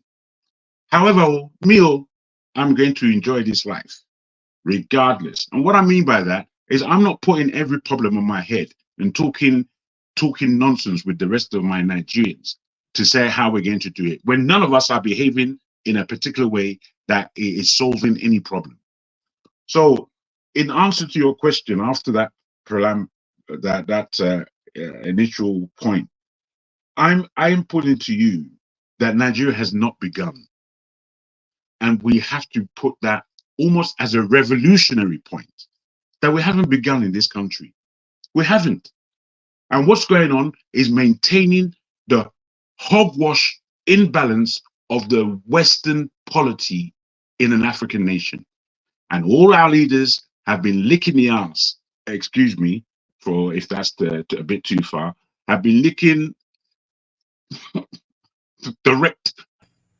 have been pursuing Western policies as opposed to looking at the peculiarity and the particular nature of what it is that we call Nigeria. We haven't begun. Thank you very much. Mr. Austin, there is no doubt that Nigerians in diaspora will sit in a privileged position now and surely can influence change in Nigeria. Now, I just highlighted Ayokunle Adebisi's comment, lack of infrastructure, bad ecosystems, yet Nigerians place pre-image over that. I think was it 90 billion they said they're going to spend on the privilege. You see, if I want to stay away from religious and tribal, I want to stay away from it because it ain't going to take us anywhere. But the madness, like what he rightly said, we lack infrastructure, bad healthcare system, and yet we are spending this amount of money. So if this argument, if we are going to go accept what Aisha Yusuf said, which will be the truth, how do we go about it now to Nigerians in diaspora? Because if it's going to trigger that revolution, that change that we are looking for, how do we go about it? The floor is yours, Austin. Thank you. Before you go ahead, sorry, let me highlight something. Wale Fatunde highlighted the personal remittance received in Nigeria increased by 0.7 billion US dollars in 2022. In total, the personal remittance received amounted to 20.13 billion US dollars. That's a lot of money. Remittance are flows for money between migrants and their relatives. Okay, we get that. Then this last one. Nigeria recorded 282.61 million as total direct foreign exchange remittance in the first quarter of 2024. This is according to data obtained from the website of CBN on May 13. 282.6 million in the first quarter, not yearly, 3 months of the year. All right, Mr. Austin, the floor is yours. Thank you very much for joining. Thank you. Sorry, you know what today is, and you know who I am. So I just kicked in when I saw you and saw my friends on the platform. So I'll just take care of so many things, then I'll rush for my activity today. But I want to make sentences to the two highlights you brought up. Remittances. When we talk about remittances and Nigeria data, do you talk about the money wired or the money individuals went into the country with? You know, this is one of the things I have not been able to capture. If I'm going home and I have $20,000 in my pocket, is it part of what they are calculating? Do we have a data to No, capture? no. What you are calculating is what we can see on the system. That's a very good point you raised. So, Okay, yeah, so yeah. what you are calculating is what they actually we are seeing on the system being transferred electronically. We are not looking at me carrying The cash, the raw 2,000 cash. Yeah. cash. So, We are not looking at that. and you know So, how but that's an and, important. That's an and you important. know Thank you. how our people, no matter the policy, the amount you have to travel with, you know how we travel with raw cash. So that's an aspect we also need to include. Then another point you mentioned, the problem I have is politicians keep bastardizing everything that should checkmate their ways of action. They've succeeded in bastardizing education. They are in bastardizing religion. And most of us are buying this idea. Religion has no problem. Like, religion is the only thing that have been favorable to us. But politicians are using it against us. Now, go back to this pilgrimage. Go and check the list of people that went on this pilgrimage. The true Muslim people who will go to mosques every Friday, who will try to obey their laws, will not be among these people. It will still be the son of the rich, those that do not even near the mosques. But now we are painting it religion and accusing the Muslim. But the sincere ones will not partake in this crime. So this is the things we also have to be careful when they play out these things for us to chew. And they give it to us and we destroy what should be using. Because I know growing up, it is in the church that we are taught to avoid corruption. Now, if you are going to church, people see you as a useless person because they have used few pastors, few religious people, and few church to play that link. There is nowhere you will not see people who are not authentic. So politicians use these things. We need to guide against it. Now to the meat of the topic about what Aisha said. People like Aisha, people like you, like there's a statement you made. And when people see what you say, they might be thinking that you're against Aisha, but you made a statement when you were trying to ask me a question, which entails that you are only seeing it from the point I'm seeing it. Aisha made a statement. He's saying, for now, what is in Nigeria is money, power. So he is identifying with diasporas. You guys got power. So if you use that power, if you see it only in money, now that is where you limit what she's saying. Okay, think about the number of buildings that are being erected by people in diaspora. If you take it off, many Nigerians will not have a place to be. Think about businesses that people in diaspora, and when you put up these businesses in Nigeria, you are only wasting your resources because nobody is giving you a balance, nobody is giving you a profit. They are only going to use it to benefit themselves. So when people in diaspora cut short of all these things or become so critical in these things, it's going to check a lot. And the money you put in there, you're not just feeding 20 people. Look at the number of people you send to school. Look at the number of people you give accommodation. These are the things she is asking us to. If you are continuing doing this, let's be critical. Let us know how we do this. And this is where I'm looking at, I'm saying it from a holistic point. She's not telling you if you see somebody that is hungry, that you can't attend to the person. But you have a very big following. If you check your phone and check the list of people you send money to every month, and if you sit down and see what these people do, when I got home during election, I brought my people close. I told them that the cleaner in my office is richer than me.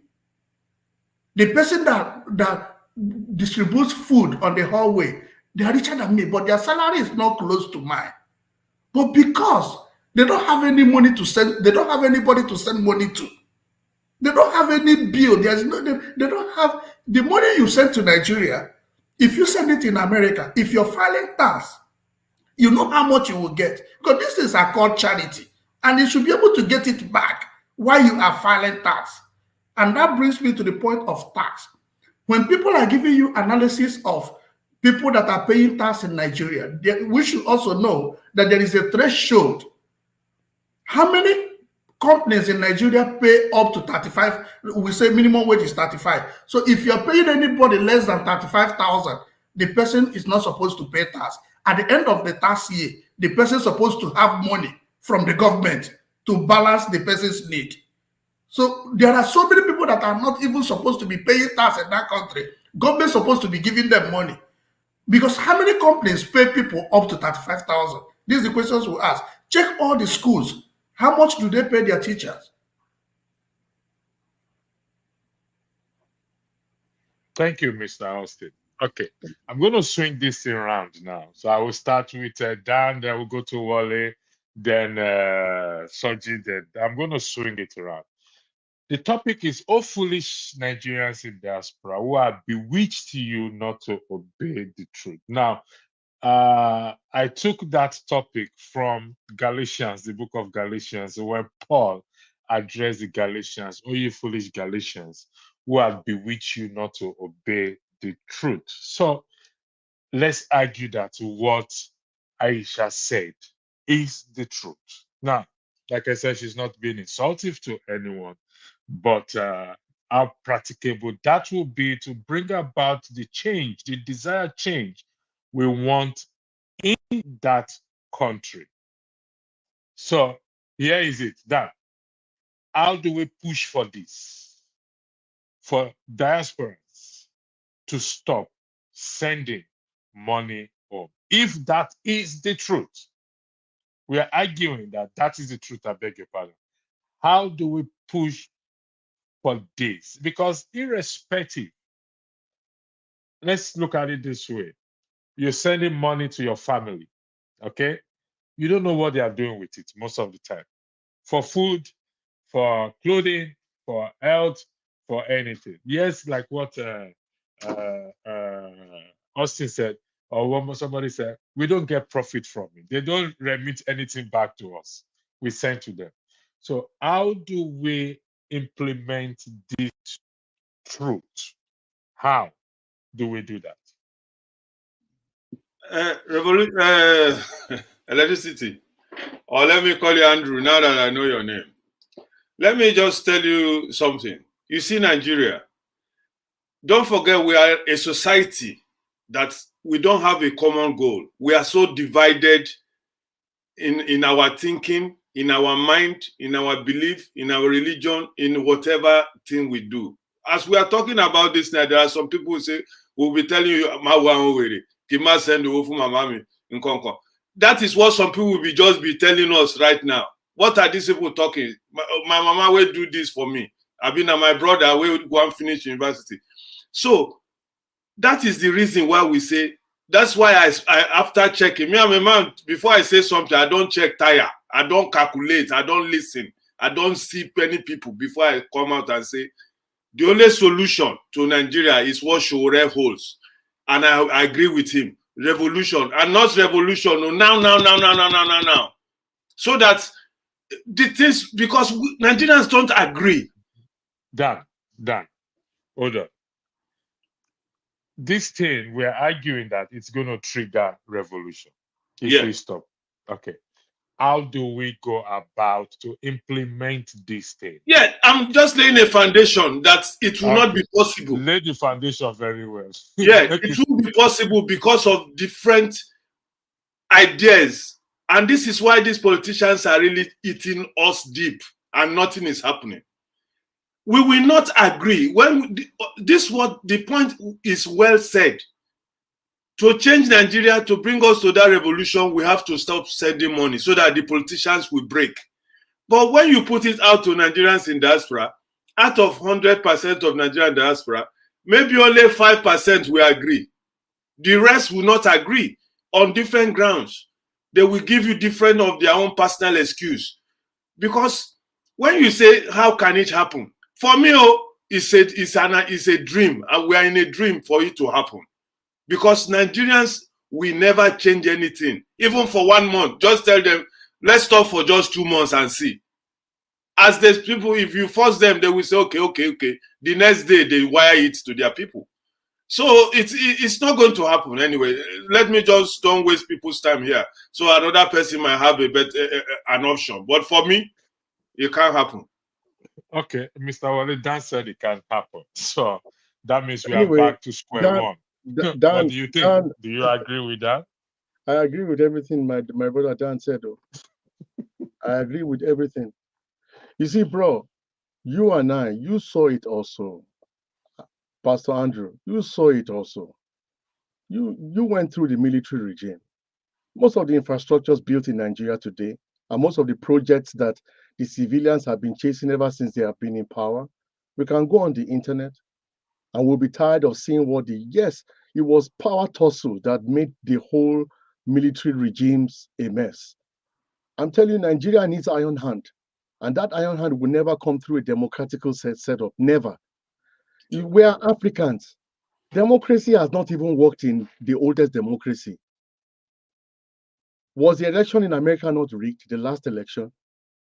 Was Biden actually the person who won the election? I went to bed in the night. Trump was leading with a landslide. And the next morning, Biden was president.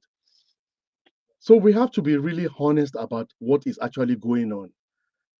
We're talking about Nigerians, a Nigerian generation who have continued in the destruction that have been brought upon us as a people. Kingdoms ruled in ancient Africa, and they built the greatest civilizations of the world without all these democratical setups and politicians and etc.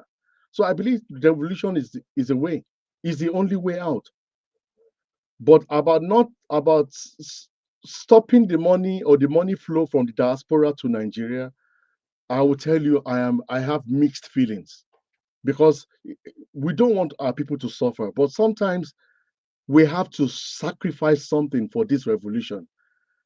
You send money to Nigerians, and what do they do with the money? Some of them, they party with the money. Some of them party with the money. You are hearing of Nigerians spending. Okay, I agree with my other brother. I do not have his name in my mind. But when he said, when he talked about, I'm trying to remember now. It was also in the line of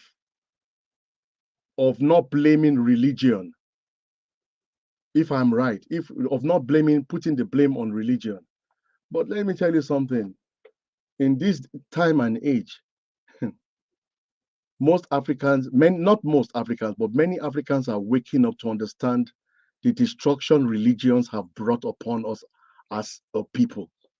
And unless we agree, unless we see to, you see, that's why I keep saying that I hope, Pastor Yinkro, that we are going to come to that where I can present my case in respect to African spirituality, one, and what Africa was and what religion is doing, and then our ancient history. Until the so-called Nigerians know who their ancestors were, we'll continue to have these discussions even after our death. Our children will be having this forum talking about whether Islam is the way, whether Jesus is the way.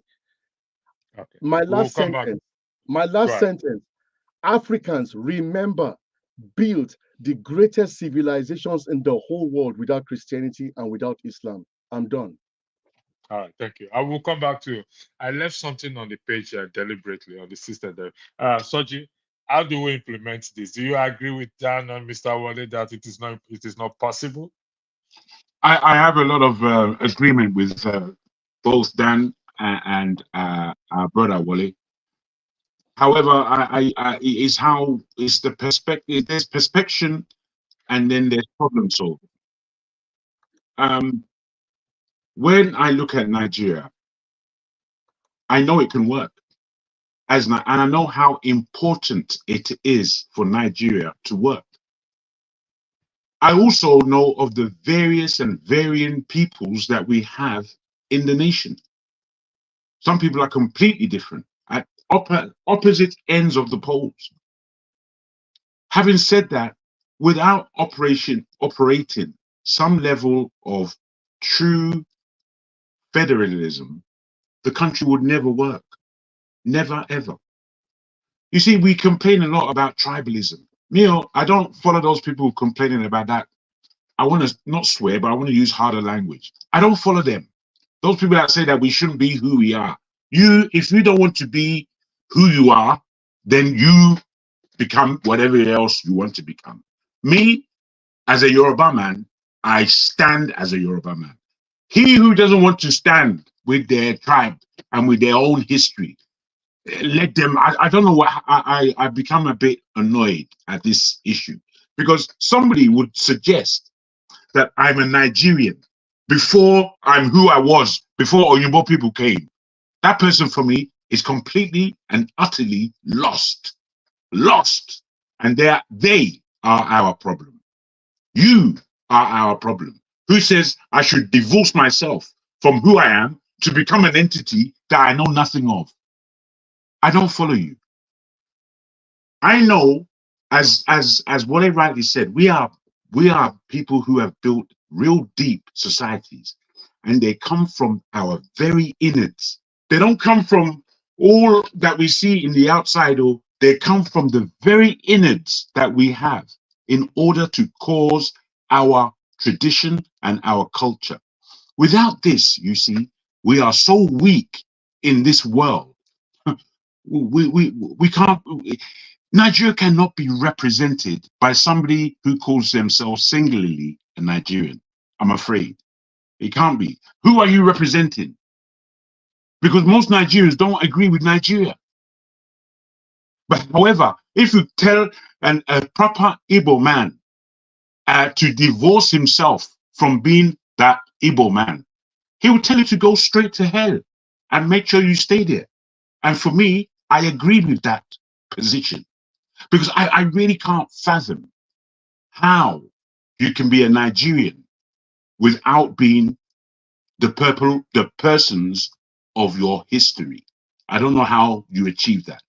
So, Mio, when I look at can Nigeria work, even under this so-called democracy that we aspect, I say yes, it can work. Give us true federalism. I can tell you this, guaranteed, no mucking about. If Yoruba land was to operate its own government, and then from the way we operate, we now pay into the center, Abuja, and what we are able to produce, we give a certain share into Abuja, and every other nation is doing that in that place called Nigeria, the country would work. But if I want to take a trip to Sokoto, I would know by the time I reach Sokoto, I'm entering into a Hausa climate, and I would enjoy Sokoto under the Hausa climate.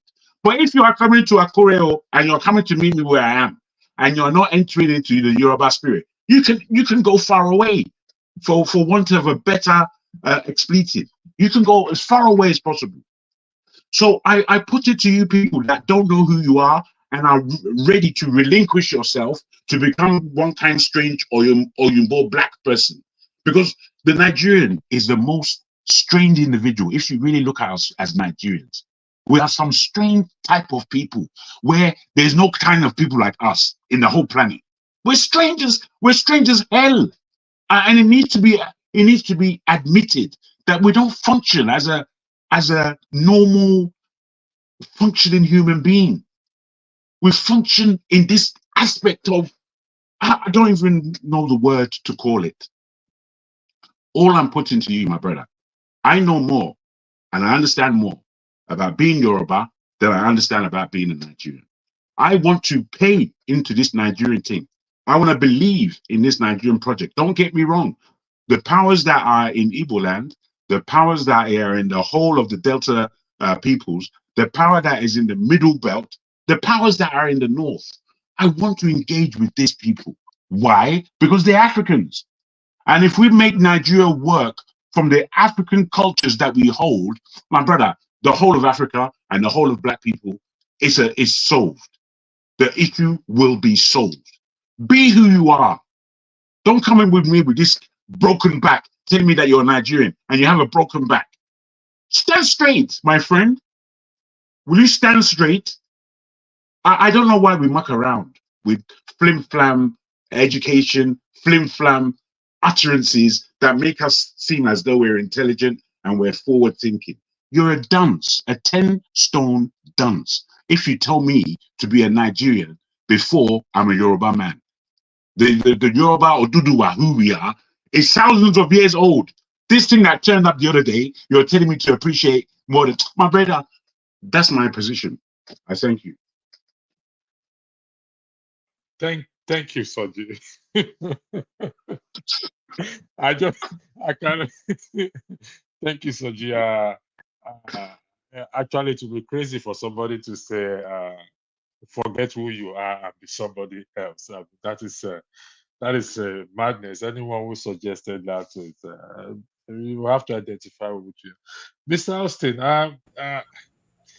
I'm going to skip you on this one. The reason why I want to skip you, I want to go to this issue that this man, this person highlighted, which I have taken off the screen, where he said they're spending millions. If you want to go to pilgrimage, go by yourself, which I believe everybody agree with. I want to lay foundation because this issue of religion and how it has affected or claim has affected our society. But let me throw something before you all. Agree or disagree? Equity, accountability, transparency, fairness. Is it a religion thing or something that is expected in every aspect of our life? Thank you. No, it's a question. I want everybody to answer briefly, then I'll come to you. I'm going to take it again. No, okay. Let me highlight something. It will give us a better understanding of what I am saying. Let me take this one out first. I'll come back to you. Then, and now I like this. One thing is missing there that we are not seeing there. I believe this is what we're wanting our system to look like. Here it is. You're not seeing me. I'm not seeing consensus-oriented, accountable, participatory, follow the rule of law, transparent, effective, and efficient, equitable, and there's one thing missing there, and responsive. Okay, is this thing a religious thing or something that should be across board? Soji, your video is upside down, sideways. Is it a religious thing, please? So who do you want to go first? Anybody can go first. Yes, no, yes. Austin, go. He's next now. No, I will. I'm asking everyone a question. Yeah, you just asking a question. No. Okay. Yeah.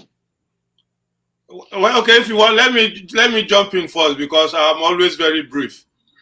For me, no, it's a yes. It's a yes or no answer. Not okay. For me, it's not a religious thing. It's normal. Yeah. Okay. Mr. Wale, is it a religious thing or not a religious thing? Please. I cannot answer directly. I'm a Yoruba man. Okay. You are pleading the fifth. But I would say, you see, is it a religious thing or not a religious thing? I would say yes, but please let me get this sentence out. And it's something I already wrote in the chart. And I hope that I can drop some few hints on this alone. No, we'll come to that. You've already pleaded the Fifth Amendment, even though it's not applicable where we are. So let me go to Soji. Soji, is it a religious thing or not? I will put it to you like this: in the yes or no that you want. I don't like the word religion, and I say that purposely for the intellectualization of your question. When we come to the point of religion, it is not tradition that we are speaking about. When we come to the point of religion, it is not faith that we are speaking about. When we come to the point of religion, sir, it is the position of control. And if you enter into a place where you are allowing some other entity to control you, it's an immediate no for me. Okay. So I'm going to come to this now before I will not give the floor to Austin. He has shown you, O mortal, what is good and what does, I deleted some part, require of you to act justly and to love mercy and to walk humbly. To act justly, which is carrying out your duties as respected, and to love mercy. In the case of Nigeria, we know there's lack of mercy from our leaders or whatever it is, because if there is mercy, they will not put us in the state we are, and to walk humbly. I believe we all associate or identify with this. So, Mr. Austin, Yeah. someone said this in the comments.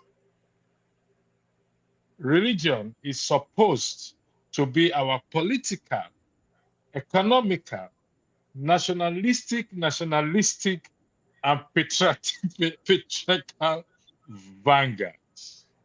It's supposed to be our political, economical, nationalistic, and patriarchal vanguard in terms of fairness, equity, transparency, accountability.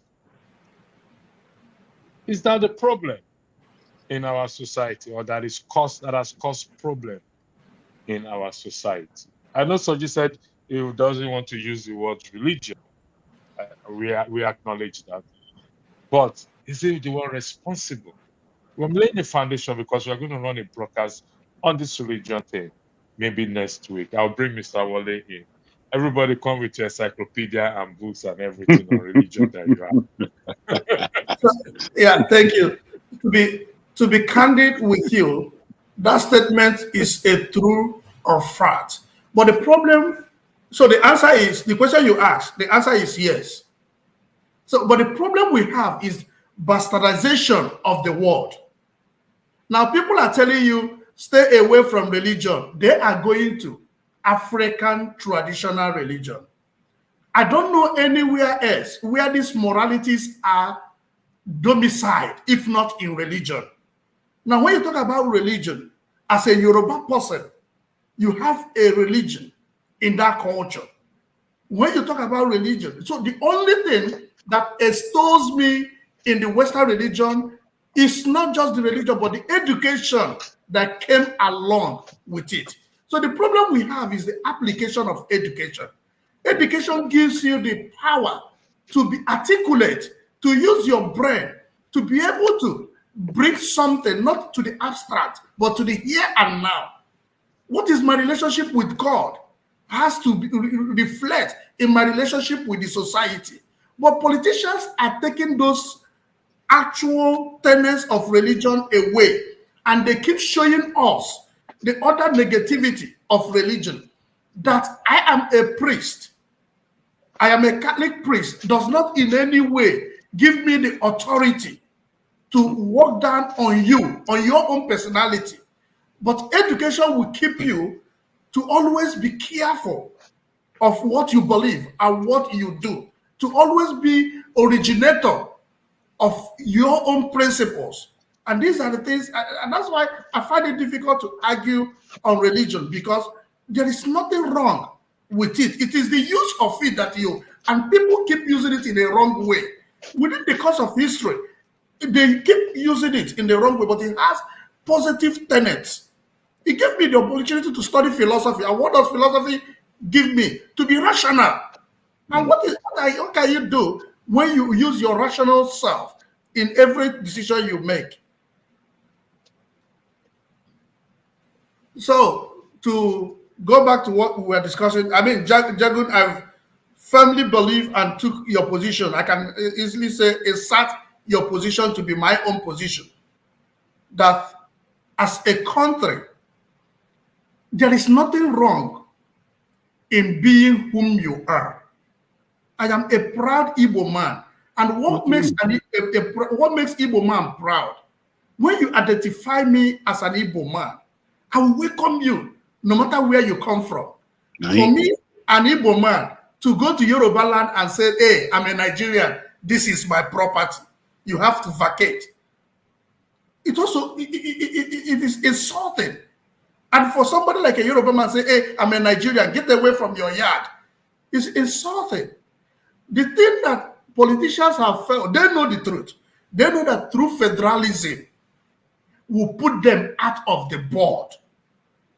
If you practice true, look at when we had true federalism, the best were put forward. They know the Yoruba people will authentically say, if Yoruba is to present somebody to come and contest in Nigeria as a globe, they will use the same people they are using now. The Igbo people are aware that if you ask Igbo, go and bring your best, the guys in the National Assembly will not be our representatives. So if we go back to true federalism, all these things, and when you say that Nigeria is not workable, Nigeria is seriously workable. It is easy. Nigeria is one of the easiest countries to govern, because to win the heart of the masses is you just need to put little thing. What is Oti doing in Abia State that everybody is praising him? What is he doing that is extraordinary? Is he going on bike? So it is easy to govern Nigerians. Come here, come to the Western world. You see governors staying in queue to take their own food. Nobody is even recognizing that. Let somebody try it in Nigeria. You will see that the whole street will close up for that governor. So it is easy to govern Nigeria. The only problem we have is we don't have patriotic leaders. We don't have leaders that see the common tomorrow. They see their individualistic tomorrow. And they still, because of poverty mentality, though that they steal this money, they are still afraid that something will happen tomorrow and they become poor. Thank you, Austin. The floor is yours, Dan, going around all over again. You know, bro, when you talk about, you know, this religion issue, which is almost what we are now based upon now, or trying to find. For me, if religion, there's nothing wrong with religion, because I believe in the 10 Commandments. It's not possible to keep all of them. But if you can manage those 10 Commandments and take the ones that you can manage to keep, that is religion for me.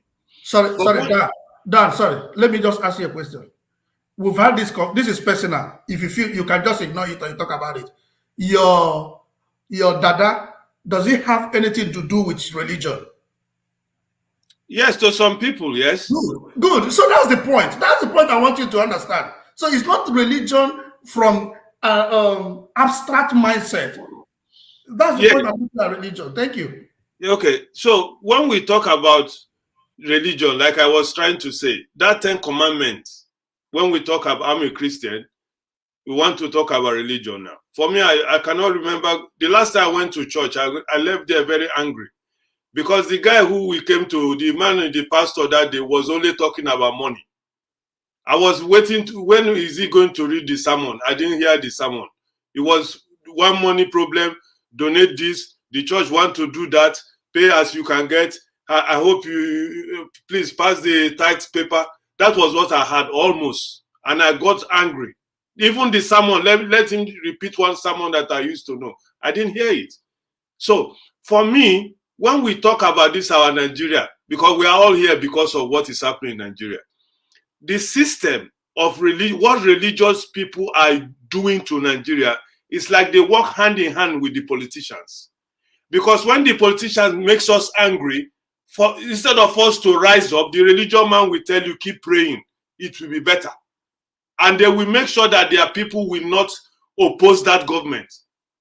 They will never come out one day, all this trouble we are having in Nigeria. How many religious pastor has come out and tell us, no, God did not approve this. Let us go and even lead any protest. How many of them, apart from Bishop Kuka, who comes up to argue sometimes? The man is even tired of talking. So I think he just relaxed. But all of these new pastors who are the rich ones, who control Nigeria as of today, how many of them have built one factory in Nigeria? Winners Chapel, do they have a factory? Redeemed Church, have they have any factory even to produce candles they use? Do they have one? All they have is universities. Who are they building universities for? For the politicians who can afford it. Even the people they use to build those universities, they cannot even afford it. So when we talk of religion, I'm always very careful, because religion is religion. For me, religion is 10 Commandments. Do good, Don't allow what you don't want for yourself. Don't do it for your neighbor. This is what is religion to me. Any other thing they are talking about is not religion. Then when religion now, apply it in Nigerian sense, my brother, they are the worst. In fact, for me, they are the most terrible problem Nigeria has, and we have to do something about it, to be honest. Andrew, thank you. Thank you. This is the summary, what Dan just said. This is the summary of the 10 Commandments, which I highlighted. Dan, thanks for that. That's important argument. He has shown you, O mortal, what is good and what is required of you. To act justly, that means do good to your fellow mankind and etc. Now, like I said, this is a foundation. I will run this program again. I have to step away. I did not expect to stay this long, but I will run this program again because I want us to have this at the back of our mind. Our leaders come from different backgrounds. Christian, Muslims, atheists, whatever you can think of. They are not the ordinary one walking on the streets. These are the leaders are the one to implement whatever policies and everything. So we'll look at it in line with what Dan's last argument is. Gentlemen, thank you for joining this program. Pastor Yinklo, now it's not my turn now. I have to step out because I have an appointment to catch. Okay. And please, it's not that I love to continue, but I have to step away because thank you for coming in anyway. I always enjoy you when you are here. Appreciate you. I called you, I flashed you, Mr. Wale, so that was my number. I used to flash. Yes. We will talk again. So thank you very much and have a lovely